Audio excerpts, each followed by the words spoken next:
Om Swastiastu. Assalamualaikum warahmatullahi wabarakatuh. Salam sejahtera, selamat pagi anak-anakku sekalian, peserta MPLS SMP Siladharma tahun pelajaran 2021-2022 ya. Nah, kali ini Bapak akan mulai dulu dengan perkenalan ya. Perkenalan Bapak, nama Bapak adalah Inyoman Gede Trikusuma biasa, yang Bapak biasa dipanggil dengan sebutan Pak Mantri atau Pak Menteri ya. Dan Bapak tugas di SMP Siladharma sebagai guru mata pelajaran informatika atau TIK, juga selaku terkait dengan pendataan online dari Kemdikbud ya, terkait dengan Dapodik juga ditugaskan terkait dengan. Nah, baik, Bapak lahir di Bekasi 21 Januari 1985 di Jawa Barat ya, jauh sekali anak ya. Dan Bapak di Bali sudah sekitar hampir 18 tahun lebih ya sejak di Bali.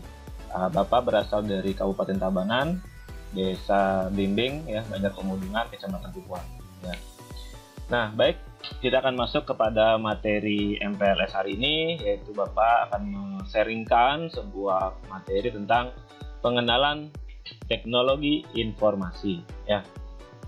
Nah, jadi pertama kita harus tahu dulu ya, apa itu TI atau teknologi informasi ya. Di dalam bahasa Inggrisnya adalah yang disebutkan yaitu adalah information technology ya, atau istilah umum untuk teknologi apapun yang membantu manusia ya, dalam membuat, mengubah, menyimpan, mengomunikasikan dan atau menyebarkan informasi. TI menyatukan komputasi dan komunikasi berkecepatan tinggi untuk data ya, suara dan video. Contoh dari teknologi informasi bukan hanya berupa komputer pribadi atau bukan hanya laptop atau punya komputer, tetapi juga telepon ya, terus juga televisi, peralatan rumah tangga elektronik, dan varianti genggam modern. Misalkan kita tahu saat ini adalah handphone atau ponsel. Next. Nah, kita akan bahas dulu fungsi dari teknologi. Adakah gunanya teknologi dalam kehidupan kita? Ya, atau bagaimana fungsi dari teknologi informasi tersebut dalam proses berlakunya ya. Jadi pertama, fungsi teknologi informasi adalah pertama dalam menangkap ya. Yang kedua adalah mengolah, processing, memproses data. Jadi diproses dulu datanya sedemikian rupa ya. Terus menghasilkan atau generating, menghasilkan sesuatu, misalkan contohnya berupa laporan, grafik, tabel, video dan sebagainya. Lalu fungsi berikutnya adalah menyimpan atau store, atau dalam hal ini seperti kita tahu misalkan ada disket itu zaman dodol ya, zaman lama ya. Yang mungkin kalian ketahui sekarang, misalkan ada yang namanya flash disk atau hard disk atau CD dan sebagainya. Nah, berikutnya fungsi dari teknologi juga adalah mencari kembali atau retrieval. Itu manusia mendapatkan kembali informasi atau menyalin kopi data dan informasi yang telah tersimpan. Dan berikutnya misalkan fungsi berikutnya adalah untuk transmisi atau transmission, mengirim data dan informasi dari suatu lokasi ke lokasi yang lain dengan melalui jaringan komputer. Contohnya mengirim data penjualan ke user A dan user lainnya, atau kita mengirim data ya dari siswa ke guru dan sebagainya. Nah, itu contoh transmisi atau pengiriman. Next. Tujuan dari adanya teknologi informasi adalah ya untuk memecahkan suatu permasalahan. Ya, jadi itu gunanya. Jadi teknologi itu harusnya memudahkan manusia dalam kehidupan manusia. Ya, jadi apapun yang sifatnya suatu masalah bagi kehidupan manusia, maka teknologi bisa menjawab hal tersebut. Contoh, misalkan di bidang pertanian, kita misalkan bisa kita mengontrol ya, sudah ada penemuan juga ya di Indonesia, sudah ada penemuan, jadi bisa kita mengontrol lahan pertanian kita menggunakan handphone ya. Lalu bisa langsung juga mengoperasikan untuk penyiraman, langsung otomatis by handphone juga bisa, secara terjadwal juga bisa dan sebagainya. Itu contoh teknologi yang digunakan di bidang pertanian. Di dunia lain juga banyak sekali ya, bisa kita tahu. Jadi dapat dikatakan karena dibutuhkannya pemecahan masalah, membuka kreativitas kita sebagai manusia untuk melakukan pekerjaan, sehingga menjadi penyebab dan acuan diciptakanlah teknologi informasi ya.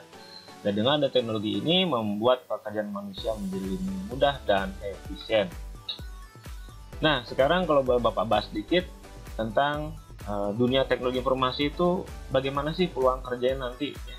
Ketika kalian nanti tamat SMP atau misalkan SMA SMK, lalu nanti kalian kuliah di bidang teknologi, misalnya teknologi informasi misalnya.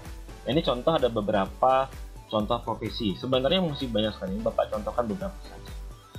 Salah satunya adalah profesi sebagai software developer atau pengembang aplikasi atau pengembang softwarenya ya. Jadi bertugas melakukan riset, mendesain, mengimplementasikan hingga menguji software dan sistem. Era di mana teknologi informasi teknologi sedang mengalami kemajuan pesat seperti saat ini, pekerjaan sebagai software developer tentu akan sangat dibutuhkan. Tantangan yang harus dihadapi oleh seorang software developer adalah deadline pekerjaan yang sangat banyak. Dan tapi rata-rata gaji global yang diterima oleh seorang software developer itu luar biasa. Potensinya bisa sampai 92.660 dolar atau sekitar 1,3 miliar ya per tahun. Luar biasa sekali. Itu sebuah potensi. Jadi suatu profesi yang layak kalian bisa tekuni kalau kalian berminat dan hobi di bidang software developer. Nah, selain itu sebenarnya ciri-ciri profesionalisme di bidang TI itu adalah satu, memiliki kemampuan keterampilan dalam menggunakan peralatan yang berhubungan dengan bidang pekerjaan IT ya. Jadi seorang IT harus mengetahui dan mempraktikkan pengetahuan IT dalam pekerjaannya. Jadi pada prinsipnya seorang profesional IT atau orang yang tertarik di bidang IT, dia harus bisa praktek. Dia harus bisa melakukan sesuatu ya. Jadi tidak bisa hanya teori saja ya, jadi harus mempraktikkan langsung. Berikutnya, memiliki ilmu dan pengalaman dalam menganalisis software atau program. Yang ketiga, bekerja di bawah disiplin kerja. Jadi kita harus juga, walaupun kita misalkan berjam-jam di depan laptop atau komputer, tapi kita harus bisa mengatur waktu juga ya.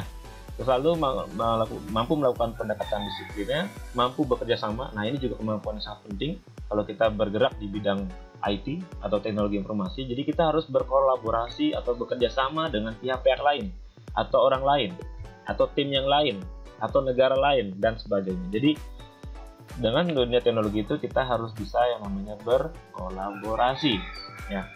Berikutnya, cepat tanggap terhadap permasalahan di klien, artinya cepat tanggap terhadap permasalahan yang terjadi di dalam dunia pekerjaan kita. Nah, nama profesi di bidang TI ini salah satunya saja, jadi banyak sekali sebenarnya ya.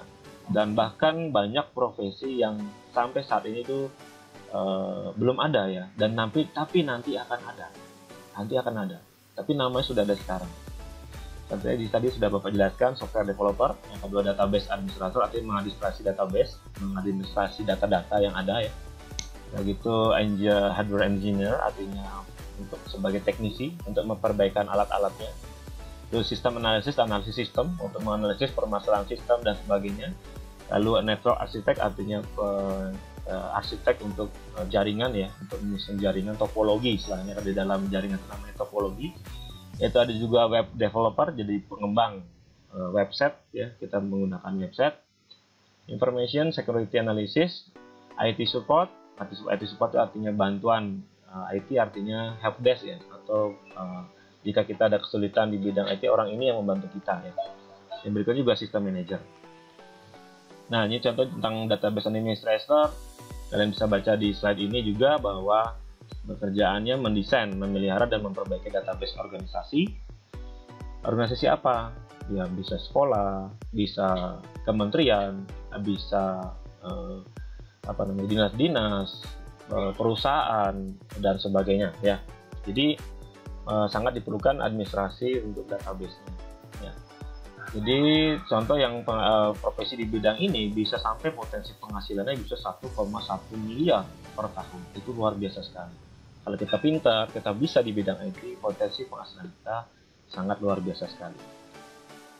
Yang ketiga, hardware engineer, yaitu tugasnya adalah mengkonfigurasikan hardware komputer. Hardware komputer itu artinya adalah perangkat keras. Perangkat keras itu misalkan ada keyboard, ada misalkan speaker, ada mouse. Ya, kalian mungkin tahu ya, ada mouse, ada webcam ya, dan sebagainya. Alat-alat di komputer ya, untuk meningkatkan efisiensi. Nah, keuntungan yang didapat dengan menjalani profesi ini adalah memiliki kesempatan untuk bekerja dengan teknologi baru, karena teknologi itu perangkat keras terutama setiap saat terus berubah. Contoh saja misalkan RAM ya, random access memory. Jadi dari dulu RAM itu mulai dari versi SD-RAM, terus DD-RAM, berikutnya ada versi lagi RAM DDR1, DDR2, DDR3, DDR4 dan bahkan sekarang sudah muncul juga DDR5. Itu contoh perkembangan perangkat atau alat yang ada. Pekerjaan ini termasuk pekerjaan yang monoton, bisa jadi pada para hardware engineer hanya akan bisa juga merasa bosan dengan rutinitas. Tapi kalau kita hobi dengan profesi ini juga masih oke, itu tidak masalah bagi kita. Nah, ini karena juga penghasilan juga luar biasa sekali, bisa sampai 1,5 miliar per tahun. Itu juga potensi penghasilannya yang bisa didapatkan oleh seorang hardware engineer.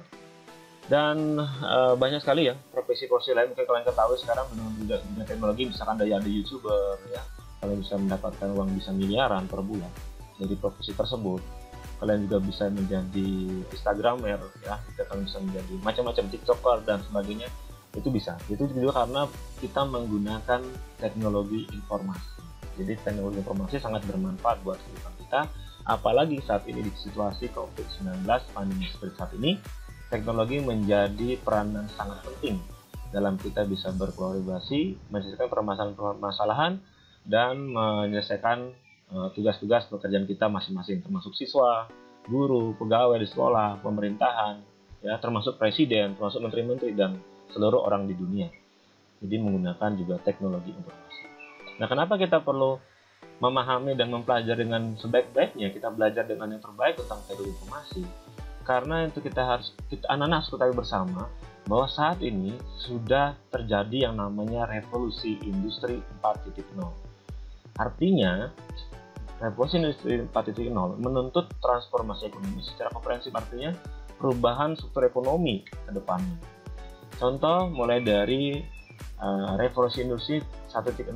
Zaman dulu kita masih contohnya menggunakan mesin mekanik. Contoh zaman dulu masih banyak orang menggunakan atau membuat kain tenun ya, menggunakan alat tenun. Terus juga masih banyak orang waktu itu juga zaman dulu juga masih orang menggunakan mesin bajak dan juga masih sekarang juga masih digunakan ya. Nah, berikutnya setelah revolusi industri berkembang 1.0, maka berkembanglah kepada revolusi industri 2.0. Yaitu contohnya terjadi adalah produksi massal. Contoh yang mungkin kita ketahui bersama sampai saat ini adalah industri makanan minuman atau mamin ya. Itu ada contohnya mie instan. Yang berikutnya ada contoh kalian mungkin tahu di lapangan, di rumah mungkin tahu sendiri ada namanya koran ya. Itu juga produksinya secara massal. Nah, setelah itu berkembang lagi menuju revolusi industri 3.0. Contohnya adalah kurang lebih sejak tahun 98 kurang lebih ya, itu sudah dimulai komputerisasi ya, semua serba komputer. Contoh saat ini kita sedang Pak Menteri memberikan MPS pada kalian, ini menggunakan contohnya laptop dan kamera misalkan. Terus lainnya misalkan kita bisa melakukan transaksi di perbankan dan petugas di perbankan menggunakan komputer. Kita melakukan transaksi-transaksi lain dan sebagainya kita bisa menggunakan komputer. Dan juga berkembang berikutnya adalah industri elektronik dan juga otomotif. Kita bisa lihat sekarang dari dulu contohnya motor itu pakai gigi ya, gigi 1, 2, 3, dan 4, sekarang berkembang menjadi contohnya motor tanpa gigi ya. Dan berikutnya lagi berkembang lagi. Dari dulu menggunakan bahan bakar minyak seperti premium, Petralite, Petramax. Sekarang juga akan berkembang berikutnya lagi menjadi kendaraan bermotor menggunakan baterai. Ya, itu yang juga akan berkembang. Nah, berikutnya lagi berkembang lagi yang saat ini sedang hangat-hangatnya yaitu revolusi industri 4.0. Contohnya adalah otomatisasi. Yaitu otomatisasi itu contoh kita bisa lihat, mungkin anak-anak juga bisa lihat di internet dan sebagainya, itu menggunakan robot ya, menggunakan robot dalam proses industri dan sebagainya. Juga di dalam misalkan juga di dunia kedokteran juga sudah menggunakan robot, di dunia kecantikan, di dunia sosial bahkan juga sama. Jadi saat ini sudah semakin seperti itu. Contoh yang paling sederhana lagi yang sering kalian pakai gunakan, Bapak yakin sejak SD, apalagi sejak pandemi ini kalian pasti menggunakan yang namanya Mbak Google ya. Masih ingat ya? Nah, pasti tahu itu. Itu contoh, sejak kalian ketik kata sesuatu di Google, maka dia akan memunculkan apa-apa yang kalian cari. Itu sebuah otomatisasi ya. Contohnya dalam hal itu adalah artificial intelligence, AI ya istilahnya. Jadi kecerdasan buatan yang dibuat oleh manusia yang memudahkan manusia untuk memecahkan permasalahan kehidupan sehari-hari. Nah, permasalahannya adalah di Indonesia saat ini masih menggunakan teknologi revolusi industri 1.0 sampai 3.0. Nah, industri 4.0-nya itu masih sangat-sangat kurang, jauh sekali ya. Ini yang kita harus sikapi bersama-sama. Karena kalian nanti anak-anakku sekalian, di masa depan kalian akan menghadapi revolusi industri 4.0 ini. Artinya kalian harus siap-siap belajar yang terbaik di dunia teknologi informasi ya. Dan Indonesia sekarang perlahan-lahan ya meninggalkan industri 1.0 sampai 3.0 dan akan menuju ke 4.0. Dengan pengoptimalan ini dapat meningkatkan penyerapan tenaga kerja sebesar 30-50% dari penambahan tenaga kerja di tahun 2030 nanti. Dan ingat anak-anakku sekalian, dengan adanya revolusi industri 4.0 juga berdampak negatif sebenarnya, yaitu nanti banyak sekali pekerjaan-pekerjaan yang nantinya akan digantikan oleh robot, yang akan digantikan oleh mesin. Nah, kalian harus siap-siap. Untuk saat ini kalau kalian perhatikan, kalau kalian baca YouTube, nonton YouTube dan baca informasi di Google, contoh sudah banyak pabrik-pabrik yang menggunakan sistem otomatisasi, tidak lagi menggunakan tenaga manusia. Contoh mungkin sederhana yang bisa kalian perhatikan juga di dekat kita di Bali ini, contohnya adalah jalan tol yang ada di mana? Di daerah Tuban sana ya. Itu kita juga otomatis juga menggunakan kartu saja, ya, kartu e-tolnya. Kalian sudah bisa menggunakan itu tanpa ada petugas di sana. Kalian bisa memasuki jalan tol. Itu sudah terjadi saat ini. Nah, sehingga kalian harus siap-siap belajar yang terbaik, Bapak pesan. Belajarlah apapun itu tentang dunia teknologi. Termasuk game pun itu juga bagus sebenarnya.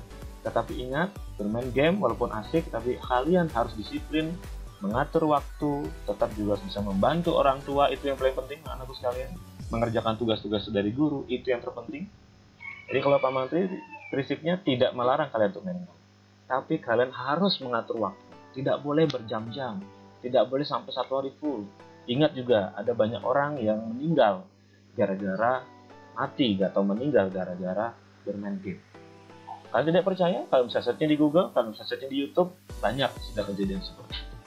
Ingat pesan Bapak, teknologi informasi adalah sebuah teknologi, sebuah alat ya yang bisa memudahkan dalam kehidupan kita sehari-hari. Jangan sampai membuat hidup kita malah berantakan, jangan sampai membuat hidup kita malah mendapatkan kesengsaraan.